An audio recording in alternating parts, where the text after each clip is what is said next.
Hard to win without excellent goaltending, and both of these clubs have been benefiting from that in this series. Pittsburgh getting it from Fleury to take a 2-1 series lead. The likes of Adams, Camilleri, and Malkin have the game winners so far.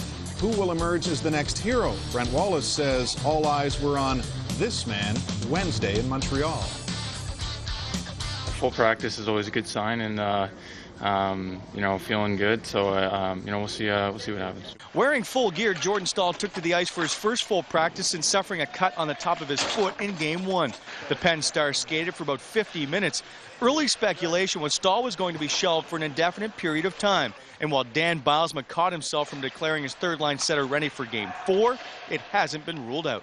We'll see how he talks with the trainers today and how his foot reacts, but judging by the end of his practice, a lot more comfortable with how he was skating than when he first got out there. And if he can skate like that, there's a possibility, depending on how he is tomorrow morning, that he could be still could be day to day. I feel good. I'm not 100% sure on the time frame and on how that's going to go. Staal, who required surgery to repair a tendon that was cut, says returning to the ice will depend on how well the wound is healing and also his pain threshold. When he does return to game action, Staal will wear a protective covering over his skate, like the ones defensemen tend to use to help in blocking shots. To be honest, I thought it was just a cut. It did feel a lot worse than usual, and once I got off, they asked me a few different questions, and I knew it was a bigger problem than just a cut. So it was tough to take, tough pill to swallow. But hopefully I'm back. We should be back soon enough. So it was quite the scare for him and everyone else when everything happened. So I think just to see him out there skating is something that's encouraging for everyone. I'm sure him in particular. Jordan Staal isn't the only question mark for the Penguins heading into Game 4. Bill Guerin, who missed Game 3, was not on the ice for the Penguins' optional skate on Wednesday. Now, Dan Bilesma refuses to disclose Guerin's exact ailment and says the veteran will be evaluated once again Thursday morning. Brent Wallace, TSN, Montreal. Getting to know Jordan Staal, brought to you by Sun Life Financial. Annuities, employee benefits, life insurance. And you look at the numbers for Jordan Staal, especially in the regular season, those are respectable. They're what you would expect from Jordan. And I think the key that goes hand in hand with him being a finalist for the Selke Trophy is the fact that his durability has been on display ever since he emerged on the NHL scene. At such a young age, he's still just a pup. The playoff beard's an awful lot better now. But can we realistically think that he's going to find a way back this quickly in this series? I know we just saw the evidence. He looked pretty good at practice, but are you blown away by this? Duffer, I am. I saw him skate yesterday in Montreal, and I was surprised. Francois Blondin, he created a lot of these devices on the to protect Jordan Staal, and will protect him if he goes forward in Game 4. But Jordan Staal is skating with Dan Bilesma in the optional practice here today.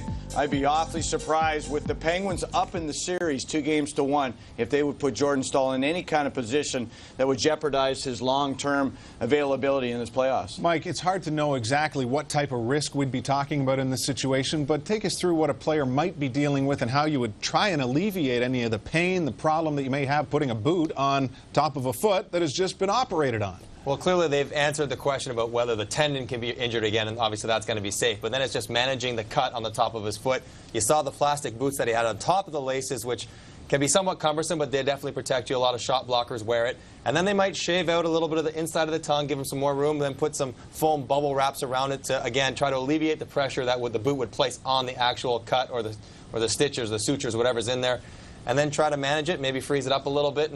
But I think to Bobby's point, the fact that they're up 2-1 maybe buys them another couple days. They won't put them in until they really need them, maybe if they're down or it's a closeout game, or maybe hopefully wait until the next round. Yeah, they did win, but boy, they need them, don't they? Well, they do, because when you go with Malkin and Crosby on the same line, you love to come back with Jordan Staal. He's the given. Obviously, with him not being able to kill penalties, you kind of have to look at Crosby to get out there. And when you start getting Crosby's minutes up into 24, 25 minutes, I think you're really extending Crosby. You don't want to do that. Save Crosby for the power plays, the 5-on-5s. Let Staal do his Selke-type stuff. And because he's been so consistently healthy, the dressing room is used to having him around. The coaches are used to having him as a guy they can count on. And so without him there, it's a different vibe in the dressing room, so they're probably happy to have him back. That's why, in a strange way, when both Markov and Stahl went down, I felt Montreal would be better served knowing that they'd been without Markov half the year. They've learned to play without him. Pittsburgh is still learning to adapt without Stahl, but right now look to take a 3-1 series lead on Thursday in Montreal.